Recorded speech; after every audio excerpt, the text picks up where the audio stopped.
오늘도 좋은 시간을 주신 하나님께 감사드립니다. 오늘은 육신의 이면 6번째 시간입니다.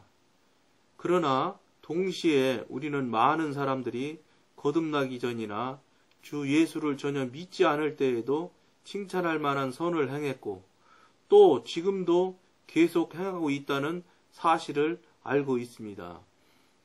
지난 시간에 말씀드렸던 것처럼 이게 육신을 입고 있으면서 죄성을 가지고 있으면서도 얼마든지 그럴듯한 행동들을 삶을 살아드릴 수 있다는 겁니다. 근데 지금 우리 교인들이 현대 교인들이 이렇게 육신적으로도 자기 스스로도 태어날 때 본성적으로 착한 사람만큼도 우리가 믿는 자들이 그렇게 지금 삶을 살아드리지 못하고 있다는 겁니다. 그렇기 때문에 우리 믿는 자들이 자꾸 믿지 않는 자들로부터 손가락질을 받게 되고 지탄을 받는 겁니다. 왜냐? 하나님을 믿는다는 사람들이 삶이 그렇게 뒷받침이 되지 않기 때문에. 그러니까 결국은 교회도 쇠퇴하게 되고 교회에 나오던 사람들도 교회를 안 나오는 현실을 우리가 볼 수 있습니다. 그러나 분명한 것은 교회 밖에 있는 사람들이 아무리 그럴듯하고 참 선한 일을 하는 것 같아도 이거는 분명히 안 된다는 것을 오늘도 또 말하고 있습니다. 어떤 사람은 태어날 때부터 친절과 인내와 착한 성품을 지니고 있는 것 같다. 주 예수께서 니고데모에게 하신 말씀 요한복음 3장 6절을 유의해 보라. 니고데모는 원래 아주 선한 사람인데도 육신에 속한 사람으로 간주되고 있지 않은가. 오늘 좋은 말씀 하시지 않습니까? 니고데모 같은 분은 진짜 이 현대를 살아가는 우리가 볼 때는 거기다 대지도 못할 만큼 그분은 참 훌륭한 이 본성적인 삶을 살았던 분입니다. 그리고 그분은 얼마나 많은 일주일에 몇 번 금식을 하고 11조를 어떻게 주고 이 사람들 바리새인들 하는 얘기들 성경에 나오지 않습니까? 우리 그렇게 살지 못하지 않습니까? 우리는 그렇게 살지 못할지라도 이때 이 니고데모 이분 같은 경우 있을 때만 해도 이것이 삶이 그런 식으로 살으면 그 사람들 그 시절에 그때 당시 사람들은 살만 이렇게 살으면 틀림없이 하늘나라 천국 갈 것이다. 이렇게 생각을 하고 이분들은 신앙을 자기 자칭 신앙생활을 한다고 하고 해왔던 사람들일 겁니다.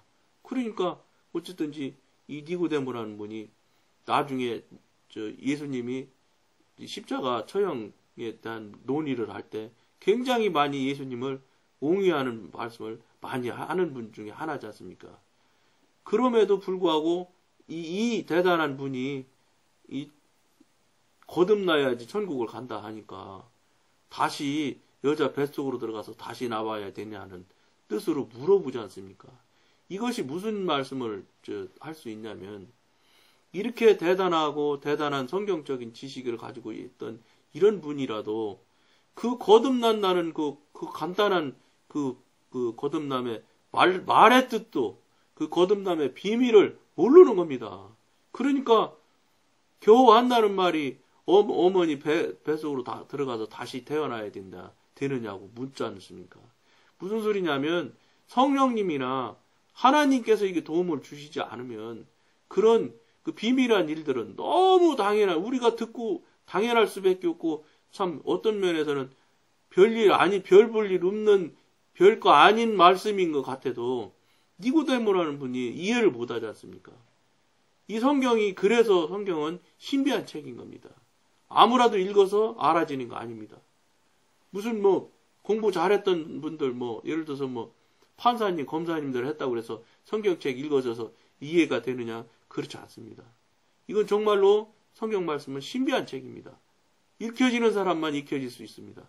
그렇기 때문에 시골에 있는 할머니가 글을 모르는 할머니도 은혜 주시면 글을 읽고 성경을 읽게 되고 성경을 읽으면 그분은 해석을 술술 하십니다. 그런데 대학교 교수님이 성경을 읽을 때 어떤 분이 내가 간증하는 소리 들었습니다. 출애굽기를 얘기를 하는데 출애굽기가 무슨 도자기 굽는 것을 써놓은 책인가 그렇게 생각했다고 그분이 새롭게 하소서에서 간증하는 걸 내가 들었습니다. 그런 겁니다. 시골 할머니도 출애굽기를 도자기 굽는 것이냐고 그러면 웃으실 겁니다. 그렇지만 그 대단한 그분도 대학교 교수님이나 되시는 그런 분들일지라도 이게 성경이 읽혀지지 않고 이해되지 않게 해주시면 하나님의 도움이 없으면 그런 얼토당토한 것으로 생각할 수 있는 책입니다. 그러니까 무슨 소리냐? 성경은 정말로 신비한 책인 게 맞습니다. 우리가 감히 이것을 어떻게 어떻게 해석을 하고 어떻게 이렇게 우리가 좌지우지 한다는 것 자체가 불가능한 정말로 신기하신 하나님의 말씀입니다. 그렇기 때문에 니고데모는 원래 아주 선한 사람인데도 육신에 속한 사람으로 간주되고 있지 않은가. 이것은 육신이 선을 행할 수 있다는 사실을 확증해 주는 것입니다. 즉 육신이 정말로 겉으로 볼 때는 하나님보다 더 하나님같이 선을 행할 수도 있다는 것입니다. 모든 사람으로부터 다 존경받는 소리도 들을 수 있다는 소리지요. 그러나 그것은 육신이라는 겁니다. 바울이 갈라디아인들에게 보낸 편지에서 우리는 다시 한번 육신이 선을 행할 수 있다는 사실을 볼 수 있습니다. 성령으로 시작하였다가 이제는 육체로 마치겠느냐. 갈라디아서 3장 3절 말씀을 참조하시면 되겠습니다. 갈라디아에 있는 사람, 하나님의 자녀들은 육신을 따라 선을 행하는 잘못에 빠져 있었습니다. 선을 행하긴 행했는데 시작점이나 본질이 자기 자신이고 자아라 육신이라는 겁니다. 육신에서 시작하는 선을 행하는 잘못에 빠져 있었다. 이런 말씀입니다. 그들은 성령 안에서 시작해야 했었습니다. 그러나 성령 안에서 계속 행하여 완전케 되기를 원치 않았습니다. 그 사람들은. 오히려 자신의 의, 심지어 율법을 따른 의를 통하여 완전케 되기를 원했습니다.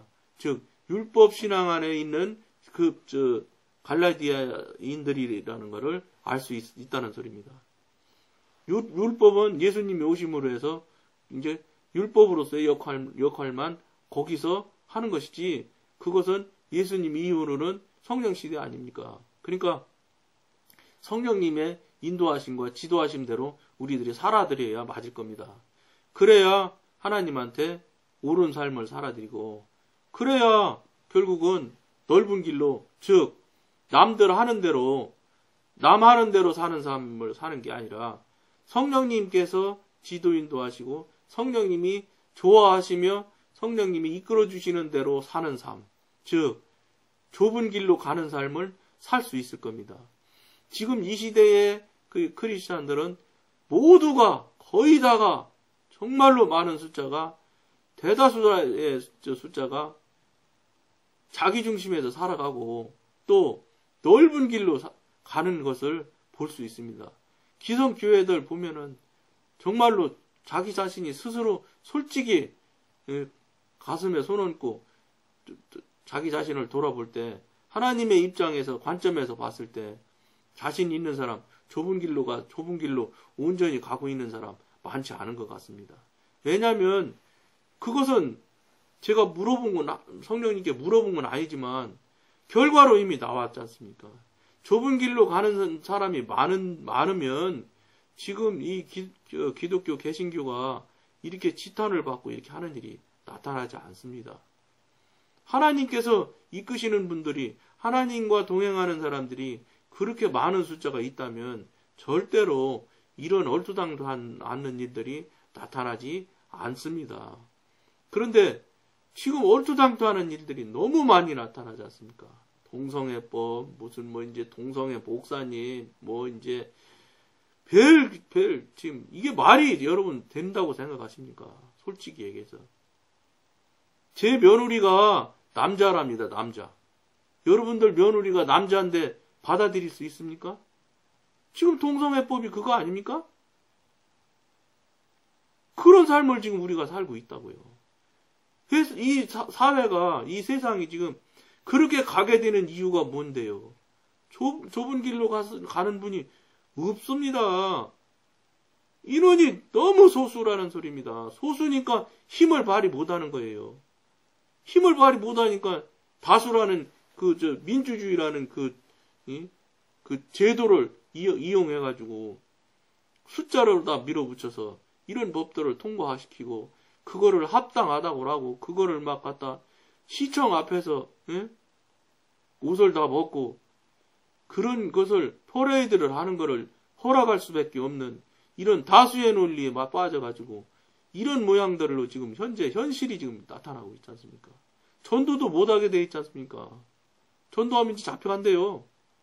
법에 저촉돼서. 그렇게, 이런 악독한 일이 지금 현실적으로 나타난다는 거예요. 무슨 소리냐? 좁은 길로 가는 사람이 없다는 겁니다. 거의 없습니다. 아니, 소돔과 고모라의 그 큰 도시에 10명이 없어서 죽었지 않습니까? 다 죽었지 않습니까? 우리가 혹시 10명이 없어서 다 죽고 있지는 않는지 우리가 이런 걸 돌아봐야 되는 겁니다. 그거에 냉정해야 돼요. 그거에. 자신에게 너무 타인에게는 굉장히 유하고 유연하고 좀 넓은 마음으로 봐야 될 것이고 자기 자신에게는 정말로 냉정해야 되는 겁니다. 그런데 요즘 현대인들이 어떻게 그런 사람이 있습니까? 나한테는 관대하기 그지없습니다. 그래놓고 남한테는 눈꽃만한 것도 용서하지 않지 않습니까? 온라인상에서 무슨 잘못한 일이 하나 나타나 보십시오. 그 사람 온라인으로 뭐라고 그럽니까? 뭐라고 그래? 신상 털기 해갖고 막 그 온 집안을 다 난리가 나게 하더만. 사실은 그 말 하는 사람들 그렇게 신상 털기 하고 그렇게 남들을 정죄하는 사람 치고 그 사람 바른 사람 없습니다. 이게 남 정죄를 그렇게 심하게 하면서 자기한테는 그렇게 관대하게 한다고 그러면 우리 크리스찬인들이 잘못 사는 거 아닙니까? 그렇게 살면 안 되니까 우리가 지금 이 방송도 서로 나누고 교통하는 거 아니겠습니까? 그렇기 때문에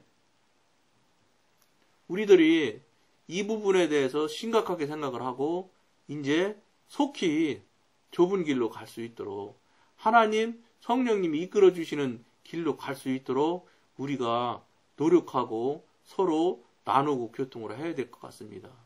그렇지 않으면 이 시대에 우리가 소금도 못 되고 빛도 못 되는 겁니다.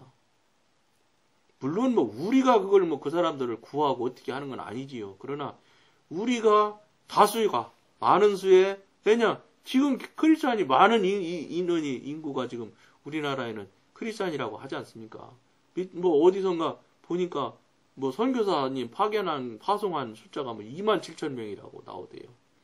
이 조그만 나라에서 미국 다음으로 선교사님을 파송하는 나라가 우리나라 아닙니까? 그러면 그에 걸맞는 참 삶을 살아드리는 우리 크리스찬들이 그만한 만큼 그에 걸맞을 만큼 있어야 될 것이라고 보고 또 그런 모양으로 살아가는 삶이 실제가 되는 일들이 너무 많아야지 된다는 겁니다. 그게 없다 보니까 힘이 없는 겁니다. 왜냐하면 입장 바꿔놓고 생각해 보십시오. 우리가 삶을 그렇게밖에 못 살아드리는데 하나님이 우리를 위해서 또는 하나님 나라를 위해서 나를 위해서 믿는 자를 위해서 좁은 길을 가는 자를 위해서 일해 주시겠습니까? 그러니까 개떡같이 우리가 신앙생활하면서 우리가 하나님한테 구하고 받고 싶은 건 다이아몬드 받으려고 하는 얼토당토한 어림도 없는 신앙을 하고 있는 게 아닌지 그런 것들을 좀 우리가 생각을 깊이 해야 될 때라고 봅니다. 이 시기가 너무 정말로 흉악해지는 것 같습니다. 정말로 뒤숭숭합니다. 특히 2006년, 16년 돼가지고 이거 경제는 경제대로 말도 못하게 지금 꼬이고 어려워지는 것 같습니다. 북한은 북한대로 이럴 때 우리가 어떻게 해야 되겠습니까? 신앙생활 잘하는 우리들이 돼야 되지 않겠습니까? 좁은 길 가는 사람이 진심으로 좁은 길 가야 그나마라도 기도해서 성령님으로부터 성령님의 진노를 그나마라도 좀 가라앉힐 수 있지 않겠습니까? 우리가 그런 일 하고 그런 일 해서 그냥 하자는 거 아니지 않습니까? 우리가 좁은 길 가는 사람들은 그렇게 하면 구원 받는 겁니다. 천국 가는 것이고, 천국 가면 그 다음에 그에 합당한 대로 우리가 기도하고 회개하고 남들을 위해서 중보하면 천국 가면 반드시 하나님의 칭찬도 있지 않겠습니까? 그냥 우리가 그렇게 살고 고생만 하고 우리가 남들 좋아하는 것, 사람 인간으로 좋아하는 것 하나도 안 하고 우리 하나님 좋아하는 것만 하다 보면 인간적으로 볼 때는 조금 손해나는 것 같기도 하고 부족한 것 같기도 할 수 있습니다. 손해난 인간적으로 육신적으로 봐서 손해나고 좀 부족한 것 같은 삶을 살아야 되는 겁니다. 우리 하나님이 성령님이 이 성경에서 그렇게 말씀하시고 그걸 요구를 하고 계시잖아요. 그러니까 그것이 틀리지 않거든요. 맞는 일이고 진리이지 않습니까? 그렇다면 우리가 그에 대로 그에 맞게 열심히 살아드려야 된다는 겁니다. 오늘은 여기까지만 하겠습니다. 감사합니다.